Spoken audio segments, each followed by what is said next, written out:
नमस्कार दोस्तों, मैं इस समय हूँ उत्तर प्रदेश के गाजीपुर जिले के अंतर्गत बाराचौर ब्लॉक में वार्ड नंबर 4 से जिला पंचायत सदस्य के रूप में आप राजकुमार सिंह झाबर हैं।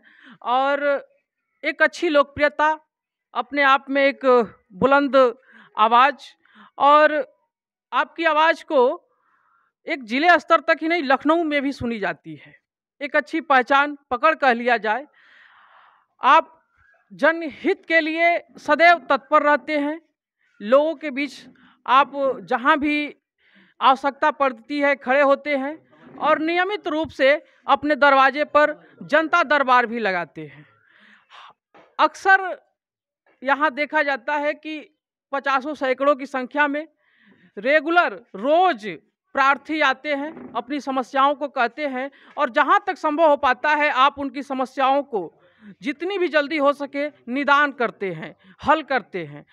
आवश्यकता पड़ती है तो आप विधायक से भी बात करते हैं, अधिकारी से भी बात करते हैं, जिला अधिकारी से भी बात करते हैं। वह समस्या चाहे जिस विषय से जुड़ा हुआ हो, आपका प्रयास रहता है उसका निदान किया जाए। आइए आपसे कुछ बातें करते हैं। बहुत ही कम समय में बहुत ही जल्दी एक विशाल लोकप्रियता, एक विशाल उपलब्धि इस क्षेत्र में अतुलनीय कही जा सकती है। आइए उनसे रूबरू होते हैं। थोड़ा सा जगह यहाँ दीजिए।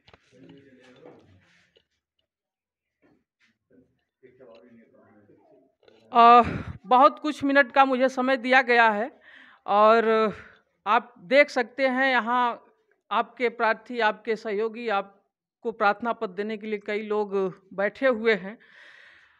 कुछ मिनटों में हम अपनी काफ़ी कुछ बातें करने की कोशिश करेंगे। बहुत बहुत धन्यवाद आपको। क्या कहना चाहेंगे इस विशाल जीत के लिए अपने प्रशंसकों को? मैं सबसे पहले बाराचौर चतुर्थ की जनता को तहे दिल से धन्यवाद देना चाहूँगा कि मुझे अपनी सेवा का अवसर दिया है, और इस आशा विश्वास के साथ कि आने वाले समय में जनता के विश्वास पे खरा उतरूँगा। इस जीत में आपकी लोकप्रियता कितना मददगार साबित हुई? इस जिला पंचायत के चुनाव में समाज में जो हम लोग चले हैं, लोगों की मदद किए हैं, उस लोकप्रियता का बहुत बड़ा असर रहा, और हर जात हर धर्म से हमें वोट मिला, समर्थन मिला, जिससे हम चुनाव जीत सके। अच्छा, देखा जाए तो आप काफ़ी युवाओं के ही आसपास युवा हैं, आप स्वयं एक युवा हैं। और किस तरह से, पहले तो आपकी शिक्षा दीक्षा कहाँ तक हुई है? मैं स्नातक हूँ, स्वामी सहजानंद महाविद्यालय गाजीपुर से मैं स्नातक किया। इंटरमीडिएट नेशनल इंटर कॉलेज और हाई स्कूल की पढ़ाई सूर्यवंशी इंटर कॉलेज से किया। छात्र जीवन में भी आप राजनीति में उतरे थे?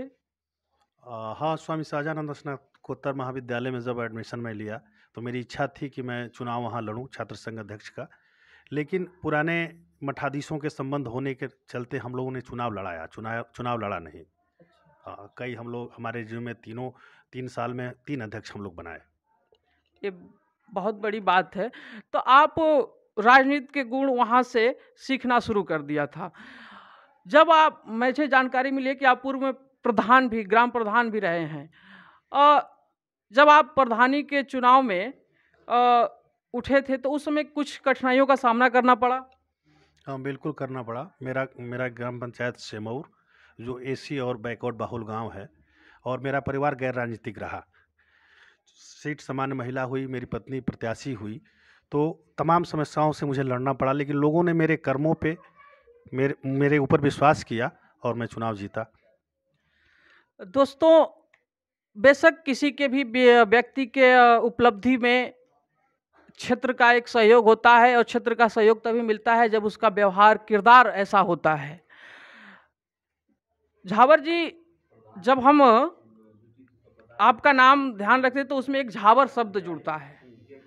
थोड़ा सा जनता यह भी जानना चाहती है कि राजकुमार से तो तात्पर्य है कि आप राजकुमार हैं, इसलिए राजकुमार, झाबर से कैसे नाम पड़ा, इसके बारे में कुछ? ये मेरे परिवार के दुलाल प्यार का नाम है। बचपन में मेरे बाल बहुत बड़े बड़े थे, तो मेरे घर के लोग, गांव के लोग मुझे झाबर झाबर झाबर कहने लगे। अ, अच्छा, जनहित की समस्या से जुड़ देखा जाए तो आप जिला पंचायत सदस्य हैं। आपके अधिकार क्षेत्र में जो भी कार्य तो आप हर स्तर के करा सकते हैं, अपने पावर के अनुसार सहयोग देते हैं। अ, आप इस क्षेत्र में मुख्य रूप से जन समस्याओं को किन-किन समस्याओं को ध्यान में रखते हुए विशेष फ़ोकस करते हैं कि इनको जल्दी ही निदान करना है? यही सबसे मूलभूत समस्या जो क्षेत्र की है, वो सड़क, पानी और इस एक्सप्रेसवे बनने से जल निकास की एक बहुत बड़ी समस्या आई है। तो मेरे कार्य क्षेत्र में जो कार्य है, जिला पंचायत में जो विकास कार्य आते हैं, सड़क, नाली, नाला के पैसे आते हैं। इसके अलावा और तमाम जो समस्याएँ हैं, इसे हम लोगों को विधायक, एमएलसी, सांसद से कराना होगा। तो मेरा ये प्रयास रहेगा कि जो बड़ी समस्याएँ हैं, जैसे एक्सप्रेसवे बनने से पानी निकास की जो समस्या है, और एक बहुत बड़ी समस्या है जिसको मैं बार-बार प्रयास करता हूँ और आने वाले समय में निश्चित तौर पे इसको कराऊँगा, कि हमारा जो पावर हाउस बना, उस समय ही हम लोगों का जो विद्युतीकरण हुआ था क्षेत्र में, उसके बाद उस पे किसी तरह का मरम्मत कार्य नहीं हुआ। तो मेरा ये प्रयास रहेगा, माननीय एमएलसी साहब के पैड पे शासन को लिख के पैसा, धन मँगा के किसी तरह से विद्युतीकरण को पुनः ढंग से करा के, ताकि बिजली की व्यवस्था ठीक हो सके। तो जो समस्या मेरे कार्य क्षेत्र से हट के रहेगा, उसके लिए भी मैं प्रयास करूँगा जनप्रतिनिधियों के माध्यम से, शासन के माध्यम से, कि उसको दूर किया जाए, उसका निस्तारण किया जाए। जी, आप हजारों युवाओं के प्रेरणा स्रोत हैं, युवा दिलों की धड़कन है इस समय, और युवाओं से जुड़े विषयों को आप किस रूप में देखते हैं? भाई, नौजवान राष्ट्र का निर्माता होता है, और मेरा ये प्रयास रहता है कि नौजवान मुझसे जुड़े, और जिस क्षेत्र में वो कार्य करना चाहता है, वो राजनीति करना चाहता है तो मुझसे राजनीतिक मदद ले, वो पढ़ना चाहता है, खेलना चाहता है, जिस क्षेत्र में जाना चाहता है, मैं भरपूर प्रयास करता हूँ कि उसकी मदद की जाए, ताकि हमारा राष्ट्र एक अच्छा राष्ट्र बन सके। आप एक अच्छी बात ये कहे हैं कि पढ़ना चाहता है तो मदद ले। क्या आपके गांव में पुस्तकालय की व्यवस्था है? पुस्तकालय की व्यवस्था हमारे गाँव में नहीं, लेकिन प्रयास है कि पुस्तकालय का निर्माण कराया जाए। युवाओं के लिए खेल संसाधन, ग्राउंड वगैरह की? हाँ, खेल मैदान का निर्माण मनरेगा के तहत कराया गया था, और जो भी आवश्यकता पड़ती है नौजवानों को खेल संबंधी सामग्रियों की, उसकी व्यवस्था की जाती है। आपके कार्य क्षेत्र में काफ़ी गांव, कितने गांव आते हैं? 23 ग्राम पंचायतें आती हैं। अगर 23 ग्राम पंचायतों में देखा जाए तो मुझे नहीं लगता कि सभी ग्राम पंचायतों में पुस्तकालय की या खेल ग्राउंड की व्यवस्था होगी। हाँ, सभी ग्राम पंचायतों में नहीं है। खेल ग्राउंड की व्यवस्था तो लगभग हर ग्राम पंचायतों में है, लेकिन पुस्तकालय की व्यवस्था कहीं नहीं है। कहीं न कहीं युवाओं के शिक्षा दीक्षा में पुस्तकालय एक वाचनालय बहुत बड़ा योगदान देता है। अ, इसके लिए आप चाहेंगे प्रधानों से मिलकर एक हर गाँव में पुस्तकालय की व्यवस्था की जाए? बिल्कुल, शासन स्तर पे अगर इसकी व्यवस्था नहीं होती है, तो मैं प्रयास करूँगा हर ग्राम पंचायतों में ग्राम प्रधानों से बात करके व्यक्तिगत तौर पे उसकी व्यवस्था की जाए। हुँ। और एक यह क्षेत्र स्वास्थ्य सुविधाओं में भी लचर दिखाई देता है। यहाँ स्वास्थ्य की असुविधा सदैव दवा की या अच्छे डॉक्टर की बनी रहती है। इसके लिए आप क्या-क्या सुझाव दें? वह स्वास्थ्य की समस्या है, लेकिन मेरे अधिकार के ऊपर की चीज़ें हैं। मैं इसके लिए प्रयास करूँगा, और जनप्रतिनिधियों के माध्यम से इस बात को मैं लखनऊ तक पहुँचाऊँगा। और मेरा एक मत है कि सदैव एक तरह से हॉस्पिटल से काफ़ी दूरी पर ये गाँव आ जाता है, कुछ अन्य गाँव भी आते हैं, तो उनके लिए एक सदैव सर एम्बुलेंस की व्यवस्था हो या सेंटर हो, एक स्वास्थ्य सेंटर हो छोटा-मोटा। व्यवस्था जो हम लोगों के सामुदायिक स्वास्थ्य केंद्र पे जिस तरह की व्यवस्था है, अगर वहाँ डॉक्टर उपलब्ध हो जाते हैं, तो कोई वहाँ से जुड़ा गाँव बहुत दूरी पे नहीं है, और एम्बुलेंस की व्यवस्था सरकार ने किया है। वहाँ दुर्व्यवस्था की वजह से दिक्कत हो रही है, और ग्रामीण स्तर पे जो शासन का एक मानक है, उसके मानक के अनुरूप ही स्वास्थ्य केंद्र बन सकते हैं। तो अगर संभव होगा तो प्रयास किया जाएगा कि जहाँ दूरी ज़्यादा है, वहाँ व्यवस्था बने। बेशक आपके भविष्य की राजनीतिक योजनाएँ क्या हैं? भाई, मेरी राजनीतिक योजना बस यही है कि मुझे जनता की सेवा करना है, और जनता मुझे जहाँ तक पहुँचा दे। तो आगे चुनाव किस पद तक लड़ने की ख्वाहिश रखते हैं आप? भाई, जनता के ऊपर है। मैं तो चाहूँगा कि बड़ा से बड़ा चुनाव लड़ूँ, जनता की सेवा करूँ। अगर जनता इस लायक समझेगी, तो निश्चित तौर पे मैं बड़ा चुनाव भी लड़ूँगा। दोस्तों, आप थे राजकुमार सिंह झाबर, जो जनप्रिय के रूप में इस समय अपनी छवि बना चुके हैं। एक जनता की सेवा के लिए नियमित, वो चाहे जिले स्तर की दौड़ लगाना हो, लखनऊ स्तर की दौड़ लगाना हो, आप सदैव जनता के हित के लिए तत्पर रहते हैं। और अपने गांव के लिए आप क्या कहना चाहेंगे? भाई, मैं 5 साल निर्वाचित, मेरी पत्नी प्रधान रही और जिला पंचायत का चुनाव मैं लड़ा। मेरे टीम से ग्राम प्रधानी का चुनाव इसी सीट पे ओम प्रकाश राम की पत्नी कविता लड़ी। तो गांव ने जो मुझे समर्थन दिया है, मैं तहे दिल से अपने ग्राम पंचायत को धन्यवाद देना चाहूँगा और एक संदेश क्षेत्र को देना चाहूँगा कि मेरा कार्य क्षेत्र सिमौर रहा। 5 साल में सिमौर में कार्य किया और उसका नतीजा ये मिला कि मेरा 170 वोट से मेरा ग्राम प्रधान जीता। मुझे जिला पंचायत में 940 वोट मेरे गांव से मिले।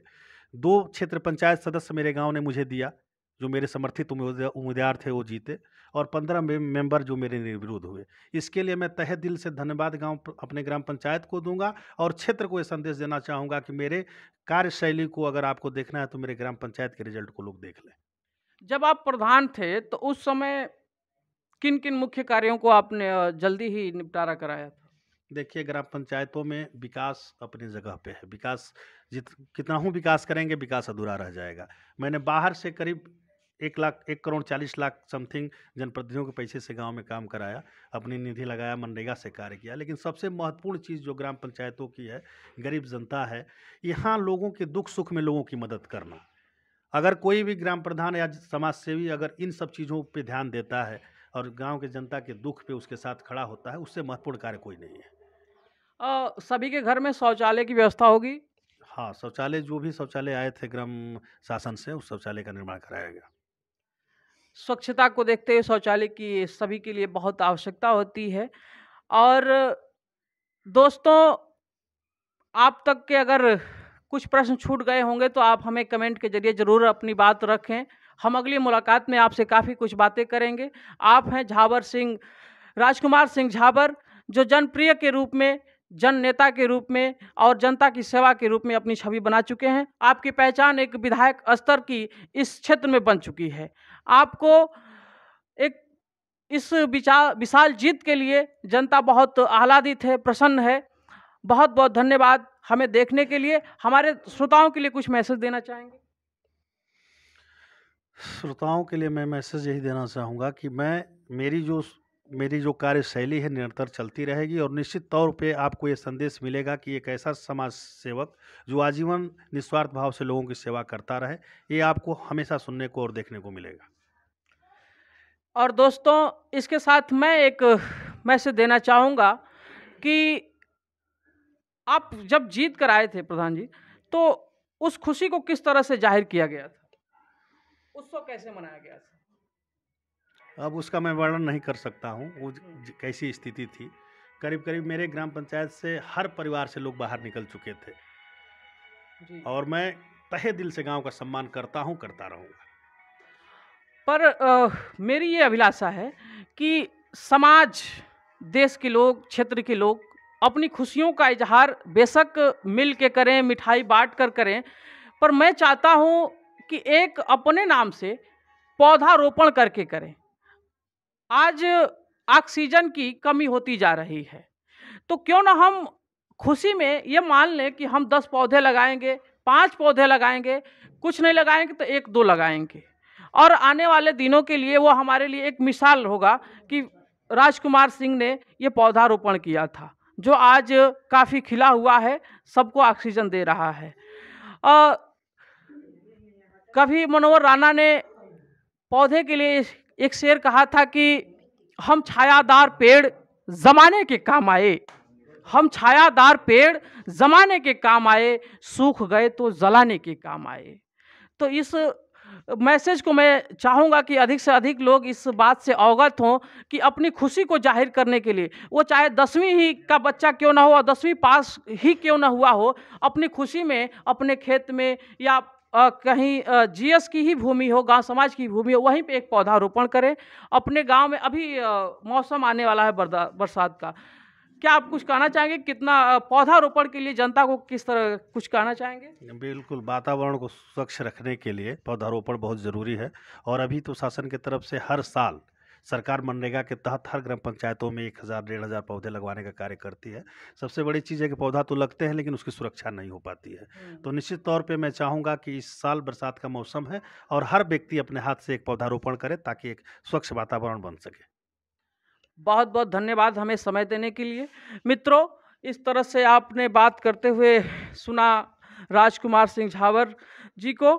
आगे भी हम अन्य नेतागण जनप्रतिनिधियों से बात करेंगे और आपकी बात को आवाज़ बनकर हम यहाँ तक पहुँचाएंगे। हमें कमेंट के माध्यम से अपनी बात हमारे तक पहुँचाएं और चैनल को लाइक करें, शेयर करें, सब्सक्राइब करें। बहुत बहुत धन्यवाद।